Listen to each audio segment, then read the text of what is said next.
Hey everyone, so this week I will be doing a cigar review on not just one, but two cigars. I have here the Punch Signature, and I have the Latitude Zero. Very, very economically friendly, this one. I think if you are new to cigars or you just enjoy something a little more mild, you might really like either one of these guys. So today I'm going to review the both of them at the same time. All right, so stay tuned, stay with me, and let's do this.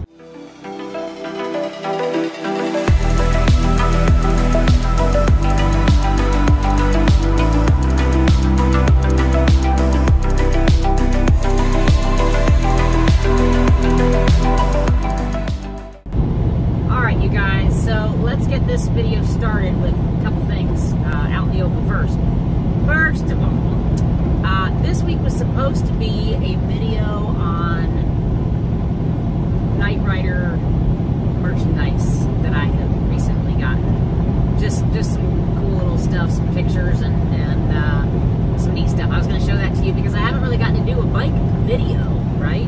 Because of the cold, and I am the biggest wuss when it comes to being in the cold. I hate it. So I was going to be doing a video on that this week, but two issues. One, I'm still waiting on one piece to come in to be able to put the video together, but also we went to change the oil, the transmission oil, all the fluids.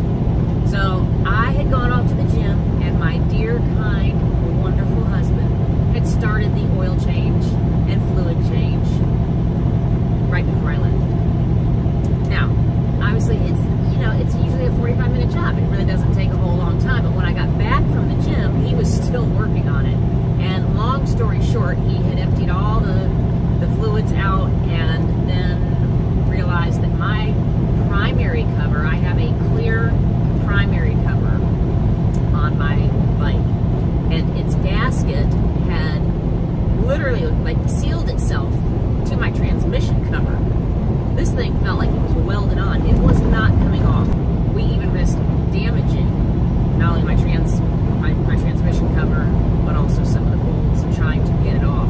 So, I got home and we talked about some different options and ended up just taking the whole transmission cover off and then hammering the shit out of that primary cover from the inside, and it finally came off without breaking. Yeah. So that happened, but in doing that, I've been wanting to paint the clutch pack topper ring thingy. I don't really use technical names. And so I was finally able to paint that purple. Probably should have done a video on that whole thing, but got way too deep into it before we realized the project that it was going to become. So as far as this week's video with the Night Rider, it did get pushed off. It got delayed. And shout out to one of my followers, Stoogie1. He's a big Night Rider fan too, and I told him this week's video was going to be on the Night Rider stuff, and I'm having to delay it yet again. Actually at this point 2 weeks, because, which leads me into my next thing. I will be gone this weekend. I'm going to be visiting a friend and going down to Panama City Beach just for an overnight stay.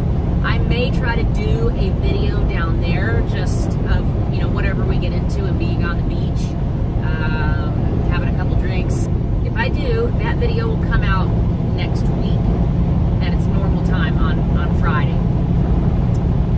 If I don't, then I will have to take 1 week off, and I hate doing that, guys. I really like to stay on schedule, but bear with me. I will try to send out a note here on YouTube and let you guys know if there's going to be a video or not. So at any rate, let's get started on this cigar review. So like I said, I am reviewing two cigars at the same time today. I have this beautiful Latitude Zero, which is a boutique brand from Oliva. So Oliva is really big on the Ecuadorian Habano leaf.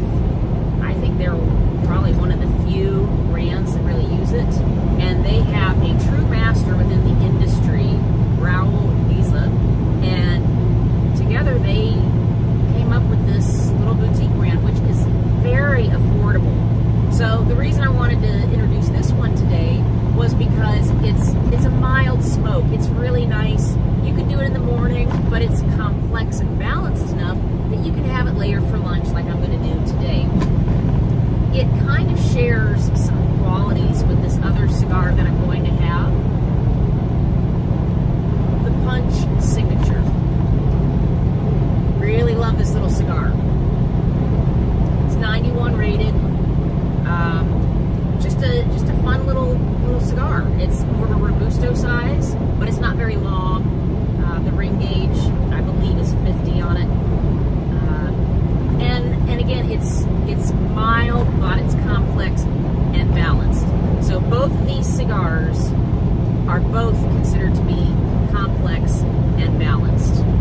also share a little bit of caramel together on the dry inhale. When I've already cut these, I cut these back at the truck stop, so I'd be a little further on down the road, hard in the punch. And on the dry draw, just smelling it, I like to smell it on the cap and on the foot. Both of these are very similar in taste and smell. So that was another reason I thought, well, let's do them together, because a couple of you have asked me about cigars for beginners, or your palate just likes a lighter flavor in general. So I thought, normally I do darker, heavier cigars, and I thought, well, let's just throw in a couple cigars that are really pretty nice. They might be a little bit of a step up from your current Connecticut, but they should have more flavor and yet be friendly, as I call it. This Latitude Zero, I'm going to light these up here in a minute, but I'm going to tell you a little bit about them. This one is called it's considered a double Corona. The wrapper is an Ecuadorian Habano, and the binder and fillers are both from Nicaragua. And it's going to smoke about 45 minutes to an hour. It depends. Again, when I'm here on the truck with my window down while I'm smoking, because the air is constantly pulling, it's going to smoke maybe a touch faster. So the punch, interesting thing about this one, the wrapper is a Corojo Ecuadorian sun-grown leaf. So again, these two share the Ecuadorian wrapper, but also the binder and filler are both Nicaraguan. The filler does have some Dominican leaf in there also. So a little interesting take versus the Latitude Zero, but again, these cigars are very similar. Smoke time is going to be, again, because it's just a little shorter, is going to be about 45 minutes to an hour solidly.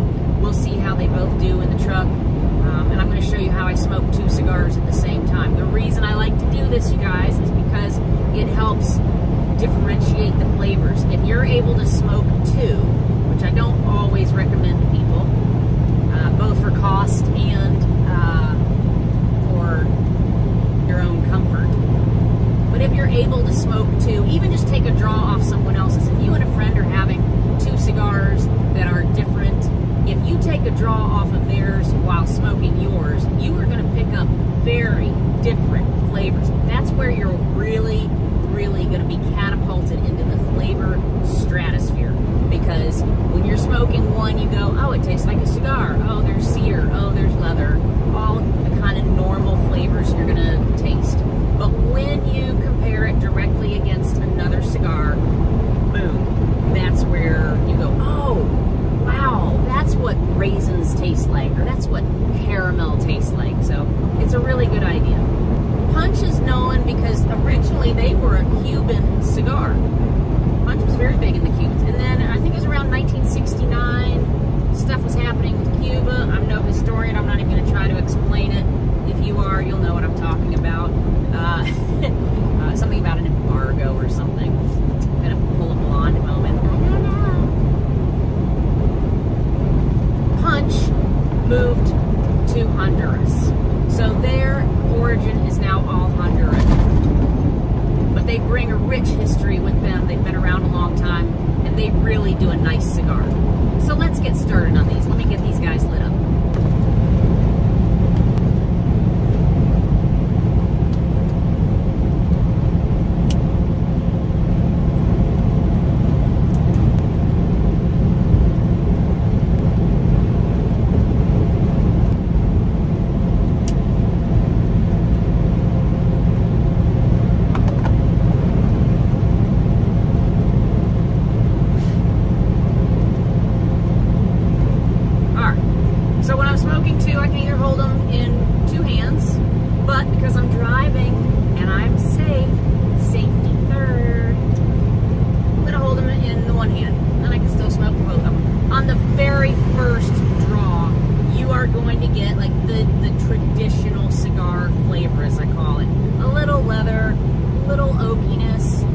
Bit of spice.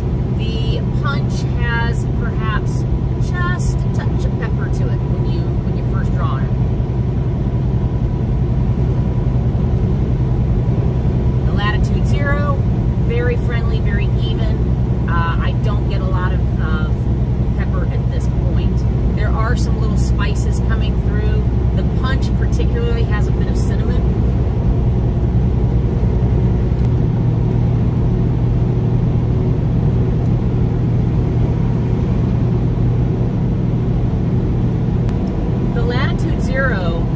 start to notice on the retrohale some fruits, dried fruits, some apricot perhaps, apple. I feel like I'm getting more apple from it. So that's nice, and I think that's what lends itself to the ease of the flavor in this cigar, is that dried fruit sense.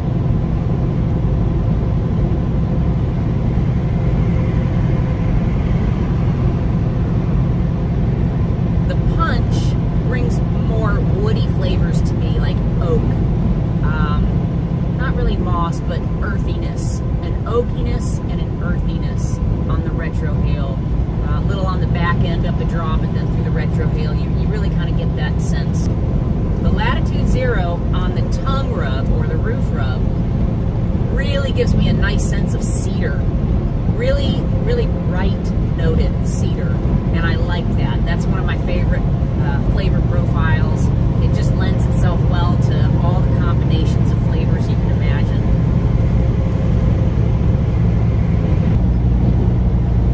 The punch on the roof rub gives me more of a smokiness, almost like a smoked deli meat, perhaps. I'm going to go with that. It's an interesting flavor on the roof rub. I don't get that on the draw too much, nor on the retrohale, but on the roof rub, that smokiness comes out, and it makes me think of like salted meats, deli meats and all. So I'm going to smoke these guys for a while. I'm going to check back in here as I get about halfway through, let you know how they're both doing. We do have two different lengths of a stick, as you can see, but overall, pretty friendly.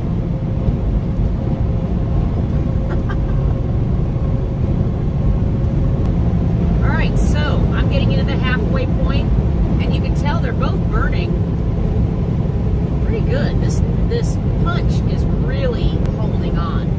That is all due to its construction, the way it's built. Like, the punch just makes a really good cigar, period. The one thing I will say, and I'm going to go ahead and give a tip of the day here. You see, I've got the band pulled down a little bit farther because, as you can see, that little leaf is trying to come off. So if you're smoking a cigar that for some reason the cap came off, or the leaf is starting to break up, every now and then you'll get one. Sometimes it's down by the foot, sometimes it's up at the cap.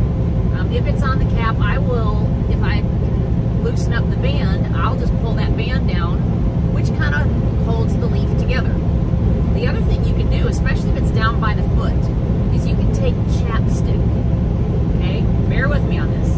You can take chapstick and rub it down on the binder and then lay the leaf back down. You won't, unless you use a flavored chapstick. Maybe you would taste the flavor there, but other than that, you won't. And the chapstick will just melt and burn as you're smoking through it, so it doesn't cause any extra further damage. It helps to stick that leaf down and retain the flavor. Because, why is that important? Because if the leaf, if the wrapper comes off, your flavor profile is no longer what it's supposed to be. You're missing out on the biggest part of the flavor. I think a lot of people think that the filler is where they get a lot of flavor from, and it's really more from the wrapper. So we want to keep that intact as long as possible. I'm not sure why this particular punch is having issues at the cap. Still smoking good. I don't ever stop smoking. I'll just keep going. So, the punch, while we're talking about it, as we get into this halfway, it's kind of mellowing just a little bit. The first third of it was a little sharp. It had more of the peppery notes on it, but as I got down into the middle of it, it really starts to develop a nice caramel and woody, again, like oak flavoring to it, much more friendly. The Latitude Zero is burning really nice. I mean, look at that. You can't beat that. The cap is still beautiful. Nothing wrong with it. The similarity it has with the punch is you get a lot of that caramel. Again, especially on that roof rub. I get it on the draw. I get it a little on the retrohale, but really on that roof rub, you get a lot of the caramel coming through. But the difference is, I would say that the Latitude Zero has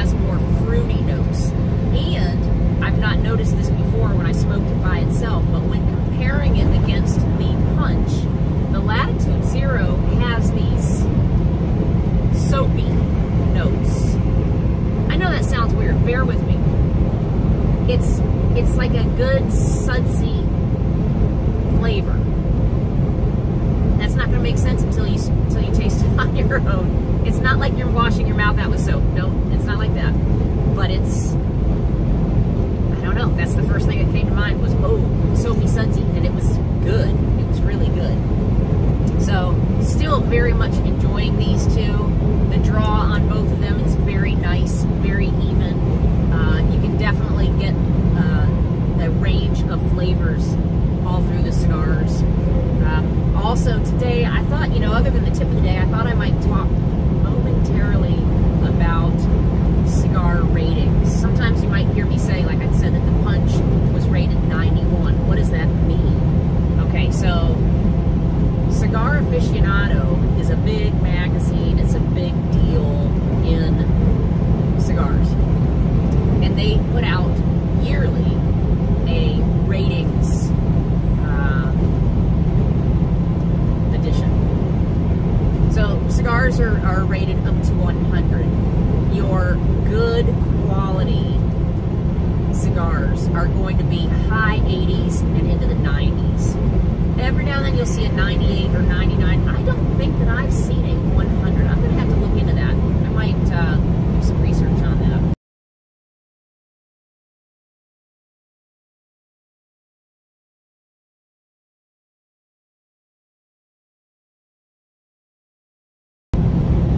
A lot of cigars that you're going to find are 94 to 97 rated if they're really good. But here's the thing.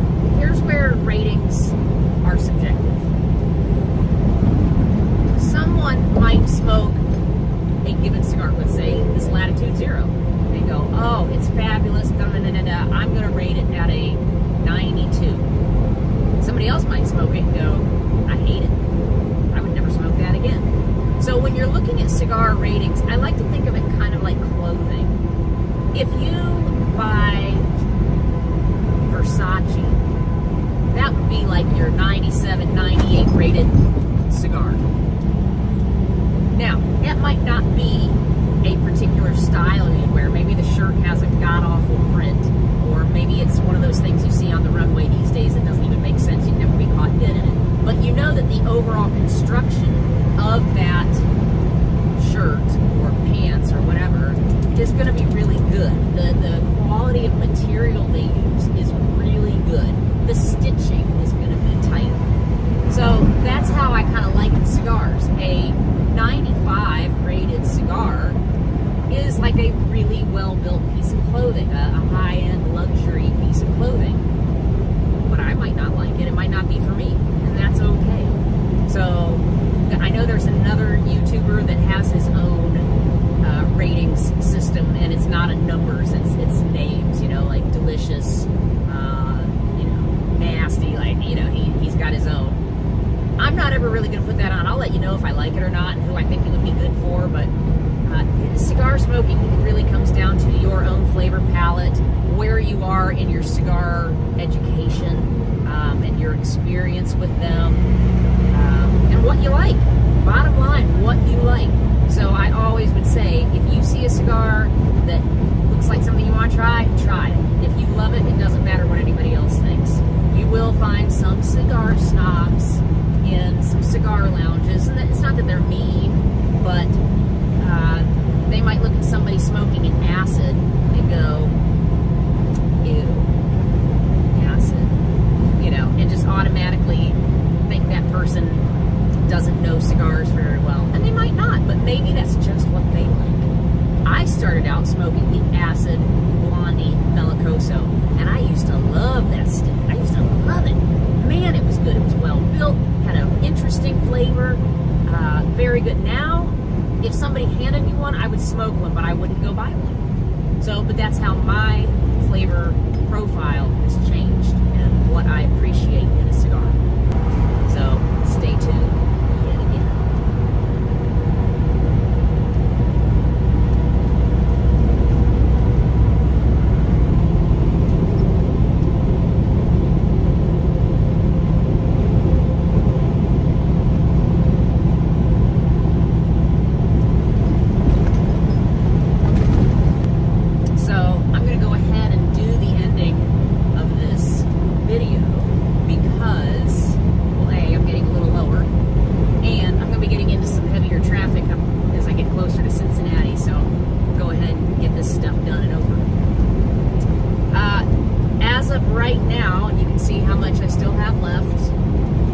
smoking for about an hour and a half. So these guys really proved me wrong. Both these cigars are little rock superstars out here and have been doing a very good job. The Latitude Zero is actually a little shorter than the Punch. It has smoked a little faster. That's probably because it's a little more narrow. It's a smaller ring gauge than the Punch is. But overall, these guys have done really good. Again, the similarities are that they both have a caramel undertone to them. On the retrohale, even on the draw, you do get it quite a bit on the draw. The difference is that the Punch is going to be oaky and some sweet spice. Okay, really very nice. The Latitude Zero is more of those dried fruits. Those have stayed with me this entire time. What I will say is both these cigars are very well balanced for the cigar that they are. Very well balanced cigars. So the flavor stays pretty consistent once you get past that first quarter, or first third, I'm sorry, of each cigar, which is nice. It doesn't, shock you. It doesn't surprise you. It stays good. If you like it, you're going to like it for a while. I've been very much drawn to this Latitude Zero. I very much have tried to smoke this one and then smoke this one. So I've kept it pretty even, but I'm really liking this Latitude Zero, especially when comparing it against other cigars. You really notice how even it is, how nice it is. I'm going to say that if you are a beginner smoker or you have liked Connecticut wrappers but want to try something just a little naughtier, either one of these cigars would be really nice. I think the Latitude Zero would pull just a little ahead because it's a little smoother, and then the Punch only because it's got a little more pepper behind it, just a little hint of pepper. But I think either one would be a good bet if you're looking to go up in level.